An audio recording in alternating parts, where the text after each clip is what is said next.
夜景とかを、楽しんでいただく。うん。下から橋を見るってなかなかできないから、うん。うん、このアングルがいいっていう、よくうん。聞きます。うはい。ん。夢や計画について教えていただけますでしょうか。トシジャパンチャンネル。深川富士見の石島さんにお話をお聞きしたいと思います。最初に石島さんのお仕事について教えていただけますか。はい。私は深川富士見という船宿で釣り船と屋形船の船頭をしております。うん。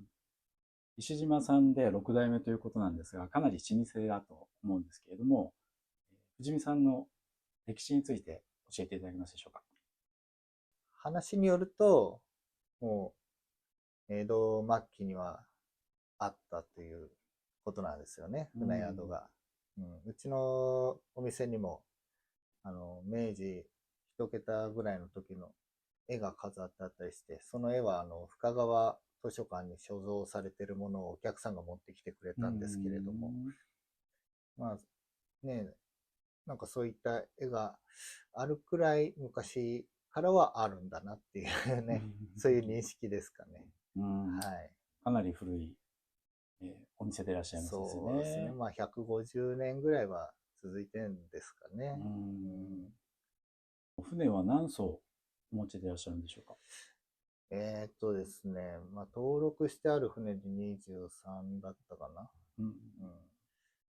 うん。結構20以上、こまごました船も合わせるとあるんですよね。昔からの和船から、今、大型の屋形船まで、うん。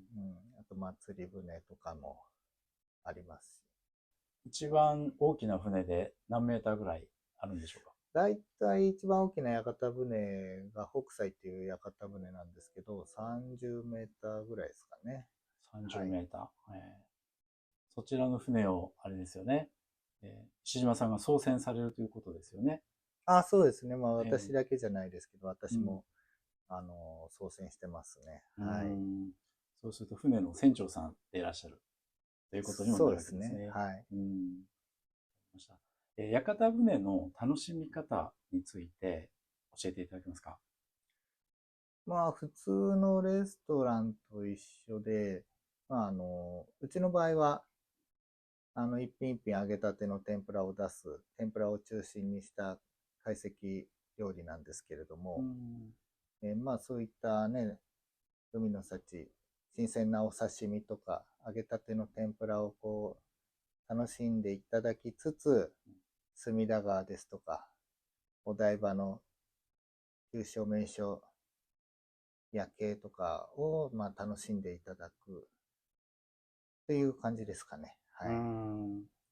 シーズンによっても楽しみ方が異なったりとかするかもしれませあ、んが、そそうでの辺いかがですね。しょうか。春はお花見。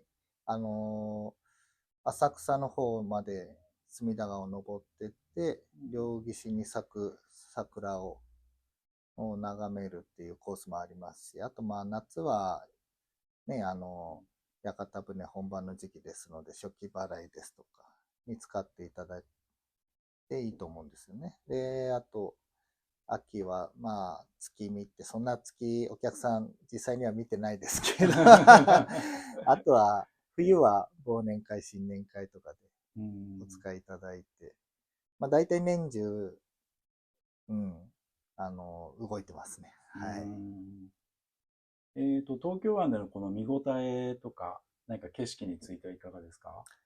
隅田川沿いの歴史の名残ですとかも結構ありますので、そういったところをうちの中井が説明しながら行きますので、そういったところも楽しんでいただけるかなとは思うんですけどね。あとお台場の近代的な夜景も結構、やっぱりロマンチックな感じで、うん。そういったところも楽しめますかね。昼間は昼間で爽やかで、景色がよく見えて、お台場の景色とてもいいんですけどね。うん。また昼と夜とでだいぶ趣が違う感じになります。うん。はい。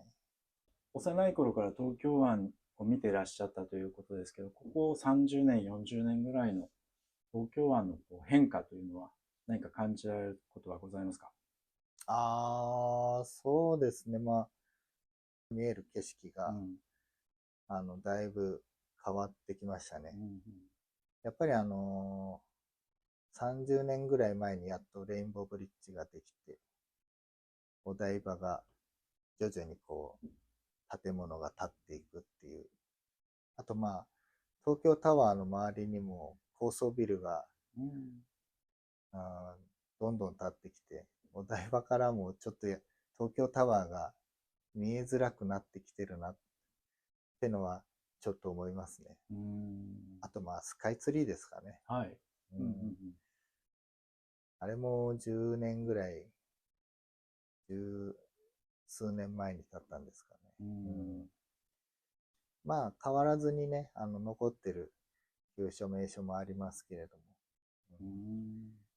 まあ、結構調べるとね、隅田川沿い、結構歴史を感じるところはありますね。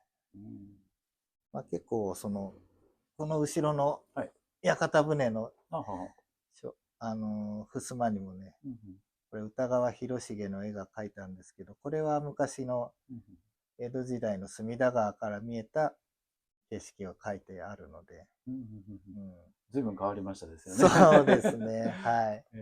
だいぶ変わってはきてますけれどね。まあ、その名残も若干感じれますかね。はい。そうすると古いものと最近の新しいビル群、はい。あるいは東京スカイツリーとか、はい。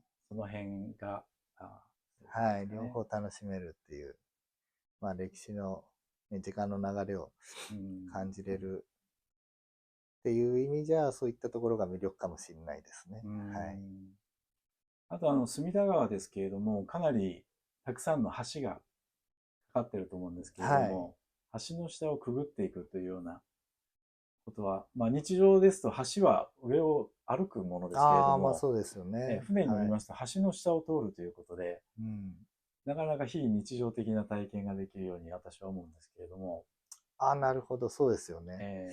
私たちはどちらかっていうと、ね、下から見る機会のが多いから確かにそうですね。そこにあまり非日常性を感じないんですけども、でもお客様はやっぱりそう言いますよね。はい。下から橋を見るってなかなかできないから、このアングルがいいっていう、よく聞きます。はい。あと東京湾もそうだと思いますが、潮の満ち引きで、はい。水位が変わるということもあると思うんですけれども。はい。1日に、大潮とかだとね、2メーターぐらい、高さが変わりますので、まあ1日2回ぐらい高くなったり低くなったりしますかね。1日でも上下がそうですね。あるんですね。大体半日で上がって下がって、上がって下がって。そういうのは気象のデータとかを確認されるんですか？潮汐表ってのが、年間通したのが出るので、まあそれを見ながら、今日は潮高いなとか、今日は大丈夫だなとか、見てますね。で、なんかこう、船出る時間にちょうど大潮の潮の高い時が来ちゃうと、この一番近くの浜園橋っていうのが、くぐれなくなっちゃうので、その潮が来る前にその先の臨時の桟橋まで出しとくとかしなきゃいけないんで、結構気遣います、そこは。うちの場合は。もう橋をくぐれないぐらいに潮が高くなって。そうですね。はい。そういうこともあるんですね。そうですね。まあ、うちの場合だけかもしれないですけどね。わかりました。はい。暑い。ちょうどこの潮を見る時間にいつもちょうど面白い。アラームが鳴るようになって。潮を見るんですね。そうなんですよ。この時間に見といて、まあ今午後1時なんですけど、で、例えば夜6時頃、満潮で2メーターぐらい来るなと思ったら、もう4時頃に出しとく。段取りにするとか、段取りを決めます。はい。やはり自然相手の仕事ということそうですになね。りますね。はいうん、釣り船も運航されているということで、はい。釣り船について教えていただけますか？釣り船は今、釣り物がですね、今はシロギスとアジとタチウオ。で、秋になるとハゼに変わってきますね。はい。今、アジとタチウオは結構年中東京湾の方でも最近釣れるようになってるんで、うん、割と人気ですかね。アジが特に初心者でも、あの、釣りやすいのでうん、人気ですかね。まあ、木更津ですとか横浜沖で釣れますのでね、それぞれ1時間ぐらいで、うん、うちの桟橋から到着しますので、釣り場まで。まあ、そちらの方がお手軽に楽しめますかね。うん。はい。1時間と言いますと、距離にするとどれくらいの距離なんでしょうかね。だいたいうん、まあ、30前後ですかね。30キロ前後ですかね。うん、東京湾をこう横断と言いますか、そうですね。横切る形はい。ですよね。まっすぐ、はい、行く感じですね。うん、なんか東京湾と言いますと船が非常に多いのではないかなと想像しているんですけれども、ああ、うん、まあ確かに、大型の貨物船とかも往来してますけどね。まあ、特には問題なく、うん、はい。ぶつかったりはしないうん、ですね。うはい。ん。東京湾の魅力について教えていただけますか？都心に近いんで、ゴールデンウィークとかでも渋滞とかなしではい。釣りとか楽しめるのはいいんじゃないですかね。ああ、まあ便利なんですね。近くの、うん。近場から、うちみたいな船宿の釣り船乗って大海原を感じれるってのは一つの魅力かもしれないでうすね。大ん。自然を感じれるっていううん。のは。はい。石島さんにとってのこの海というのはどのように感じていらっしゃいますか？観光に行くね、ビーチとかはね、とても好きですけれども、仕事場としての東京湾とかは、やっぱちょっと難しいところがありまして、ううん、ん。まあ、楽しいだけじゃないなっていうのはね、え感じるところではありますね。うん。はい。難しさというのはどの辺でいらっしゃいますか？やっぱり一番は気候ですかね。うん。自然相手なんで、あんまり雨風吹いちゃうと、もう商売できないんでね。うん。その日のお客様の安全も考えてうん。全部キャンセルにしちゃううん。ってところがありますので、うん。ね、あとまあ、やっぱりレジャー色が強いんでね、うん、週末にお客さんが偏るっていうのがあるので、うん。そこをいかにこう、平日にも、お客さん来ていただくかって考えるのが大変ですね。うん。うん、海というとね、どうしてもなんか、週末に行きたくなりますからね。それでは最後に石島さんの将来の夢や計画について教えていただけますでしょうか？はい。観光でね、もうちょっと、貢献できたらいいかなとは思いますけどね。例えばなんか、ベネチアのゴンドラみたいにね、東京来たら屋形船みたいな感じで、もうちょっと屋形船自体を有名にできたらいいかなとも思いますけどね。うん。あとまあそれに伴ってね、なんかこの地域活性化じゃないですけど、この辺も、有名にできたらいいですよね。うん。この門前仲町とか、うん、下町界隈を。うん。まあ浅草はもう元から有名なんで、はい。そこはもう別として、またもうちょっと違う地域を売っていけたらいいかなとは思いますけどね。うん。わはい、かりました。